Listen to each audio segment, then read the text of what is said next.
Hello everyone and welcome. Make a cup of your favorite drink and get comfortable because this is a wonderful time for new stories from Yellow Cat. Send your own stories in the comments below and maybe they'll be in our new video. Subscribe to the channel if you're not subscribed yet, and let's get started. Why did you suddenly quit from a job? Part 4. A small family-owned business that I used to work for was sold to an investment firm. Investment company made a bunch of stupid rules like never working overtime. Leaving something I've already done would get you fired though. Because of this, some people work 20 or 30 minutes late several times a week. I made the decision to leave my job and let my coworkers know that I'd be handing in my notice soon.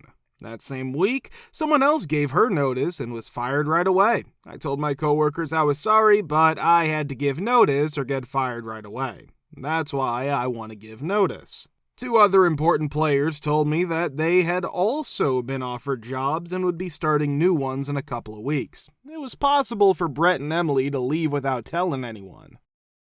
After a few days, someone messed up the computers, so we had to stay the night. There would be no work the next morning until we could fix the problem if we didn't.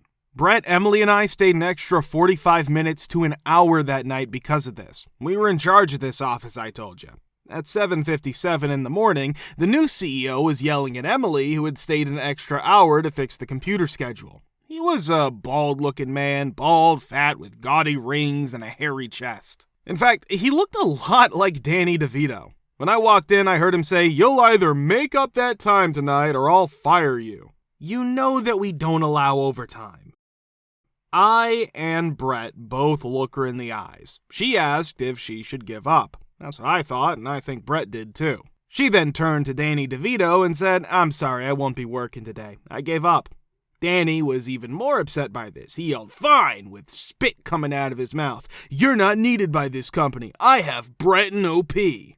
He looked proud until Brett said, "Well, this place can't work without Emily. I'm also going out." Danny had no idea what to say for the very first time in his life. He did nothing but sit there and look stupid.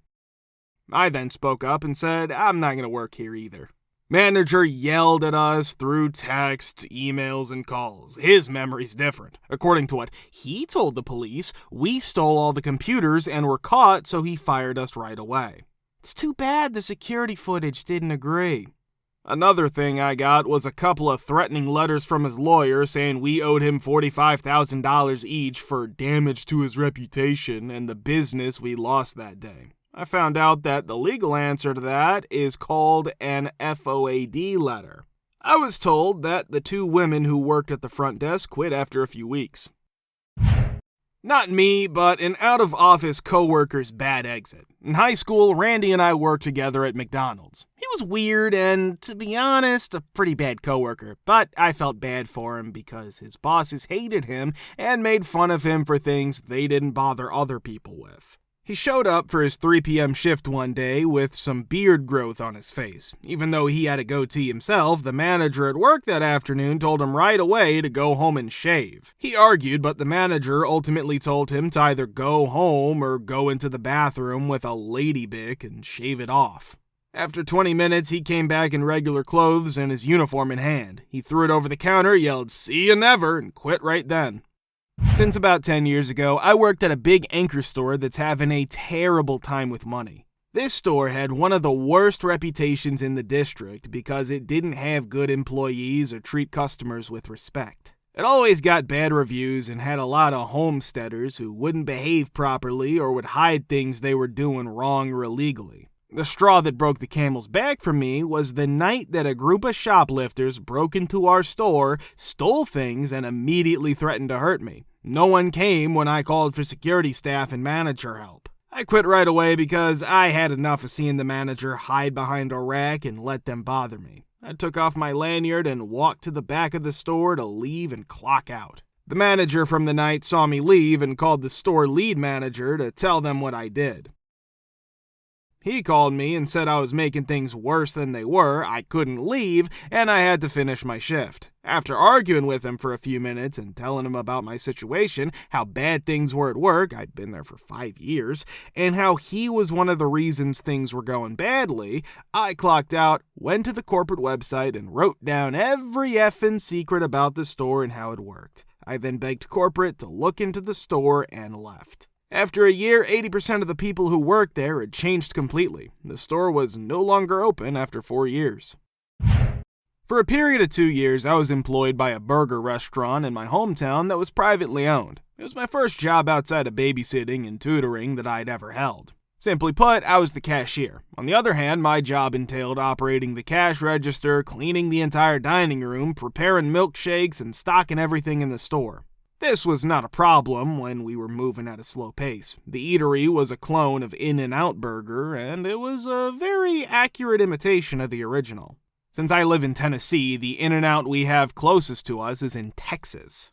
It should come as no surprise that we were frequently busy because customers wanted their fix of In-N-Out. I was unable to leave the register at any point during the time that we were having a lot of customers, and I was stuck there for up to 2 hours straight. Because of this, the dining room was allowed to become filthy, and I would be verbally reprimanded for failing to perform my duties. Due to the fact that I was a naive employee who had never held another job before, I simply believed that I was terrible.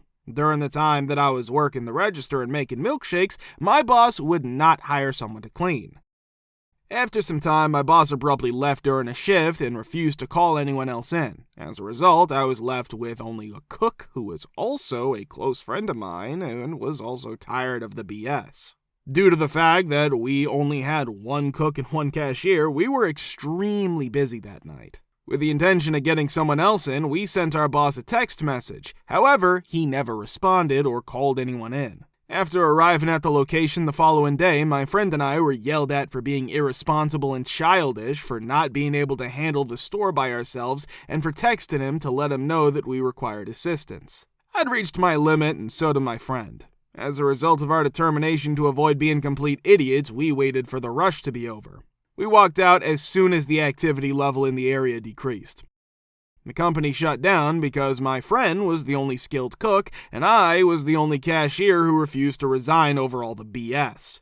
Both my boss and the person who was working the fryer and the prep table were unable to do both of those things. It was delightful to watch the store go to pieces. What horrible tale do you have about your neighbors or homeowners association? Part 4. My neighborhood has been my home for the past 17 months. It's an HOA-driven neighborhood for context's sake. My neighbors have been breaking HOA rules for the past year and a half by letting their kids and guests park in front of my house, on my grass, work on their cars, and leave enormous, greasy messes everywhere. The situation got so bad that after only a few months, the Homeowners Association sent me a citation for parking on the lawn and on the street, believing one of their kids' cars belonged to me. I showed my neighbor the citation and informed him that I'd be correcting the HOA, but I wanted him to know. Although he was friendly, he nevertheless let his kids and visitors park in front of my house for the following 15 months. Meanwhile, parking on my street has gotten to the point where it's become dangerous. The kids can't walk on the sidewalk through the neighborhood because of the neighbors parking 4 to 5 cars directly across from each other. Instead, they have to cross the street to avoid the cars. I've come dangerously close to getting hit as I turn the corner in the street with my guests and other neighbors. When I was driving home from work last month, the neighbor's toddler ran out in front of my car. There were 4 or 5 cars parked in the very narrow street blocking my view, so I was unable to see them outside. I nearly struck them. In the meantime, the HOA is not available to take pictures of how awful the parking situation has gotten on the weekends or after hours. The HOA welcomed me to take pictures and send them, so I started doing that several months ago, according to what they said when I asked. After hours, my neighbors began receiving violation letters demanding to know who was taking pictures of the infractions. When my conceited neighbor confronted the neighborhood's HOA manager, they voluntarily admitted to them that I had taken the photos and submitted them. When my neighbor confronted me, I thought we had a good conversation, but it doesn't seem like it. He and another angry neighbor who are now calling me names, threatening to sue me, saying that I am a Karen, that I'm bipolar, that I'm the one sending out the violations on my own, and so on. The lies that are being spread about me are getting pretty bad at this point, and they won't stop. Not the lies, I suppose, but I was ready for the rage. Having received citations myself, I make sure to educate myself on the offense and avoid repeating it when I recognize that it was a justified violation. I understand, it's stated in the closing guidelines that we were given.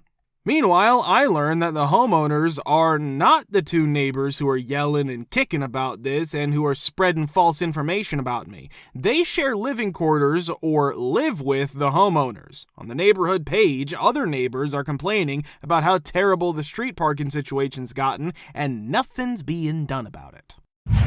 Alright, so I live in a townhouse community in the suburbs that is quite remote from the city center. Where we live are our apartments. The rest is shared space.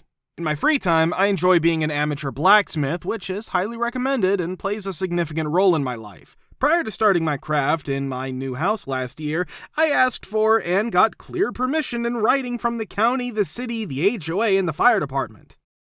After I'd been smithing for about an hour in the new house, the neighbor next door came over and had a fit. She insisted that I was breaking this law, that law, the other law, etc., and threatening to have me expelled from the neighborhood. I showed him my proof of authorization to work and said I would take a break if he needed to nap, had visitors, etc.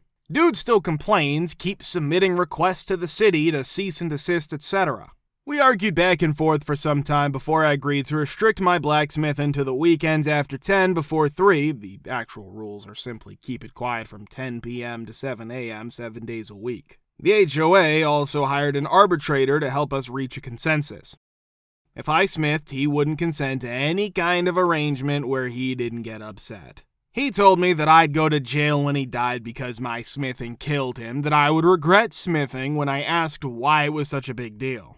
He became reticent when I pressed him further, saying, "I don't have to tell you my medical history." Okay, I thought fair enough, but other than the noise will kill me, I don't see the issue. After a few months of this, I gave up and moved on to woodworking because the stress of the back and forth and his rage was too much to bear. Unexpectedly, since I split 3 pieces of wood with an axe at 2 p.m. on a Saturday, there was still the same show and dance. Essentially, I told him to pound sand, and that made everything stop. I've kept my landlady and the HOA board informed and have documented everything. I went outside my back door this morning with my child to walk the dog, and this guy is gonna start yelling at us? We're on his personally owned and private purchased property. He rents out as well. We're on the same community lawn, and if we ever venture farther than the steps of my back porch, he'll have us evicted from the community. I contacted the HOA to find out if he owned the property after I'd calmed down, and I was informed that he did in fact own it and that he could not evict me. Now he's back at telling me that the stress of seeing my dog on his property is gonna kill him and I'll go to prison for that when it happens. I'm a horrible person for pushing his death and not acknowledging his health problems. I'm pretty sure that's nonsense. I'm done now, and I'm gonna file a county anti-harassment order in addition to considering filing a lawsuit to get him to pay for my legal costs. Correct, he was really made to pay after I was able to obtain a restraining order. He has finally left me alone now, and from what I could gather, he's selling the house and moving. In our subdivision's second phase, we were the first home. Since the developer lacked diligence and only submitted the P2 covenants 2 months after our closing, there aren't really any restrictions in place. I give them a mean troll. Facebook post about lighting a fire instead of burning trash goes viral. VP threatens in the second post that he will come put out a fire at your house. Fortunately, it was extremely cold, so I started a fire and reported it myself at around 10 o'clock in the evening. I then suggested that he come put it out. I could continue forever. I detest homeowners associations. Edit. Alright, it looks like the HOA board is up to now shenanigans. They posted about commonizing our trash service provider on the local Facebook page. Makes sense. We could cut down on truck traffic in the neighborhood and save some money. And there are always cans by the road because there are 4 different providers, each of whom picks up on a different day. I supported the idea until someone expressed that they did not want to change, to which the board essentially replied, "You will do what we tell you to do." No, you won't, huh? I'm currently researching the license I'll need to launch my own garbage company. In my ideal world, I'd purchase a used garbage truck, the uglier the better, and employ a few homeless people to drive it up and down the street in front of the HOA president's home all day long. For this, I'm considering setting up a GoFundMe page and adding cameras to the trash truck so I can stream live. If you want to watch the part 3, click the link here. We're very, very glad to see you all in the comments again. Many thanks for your support.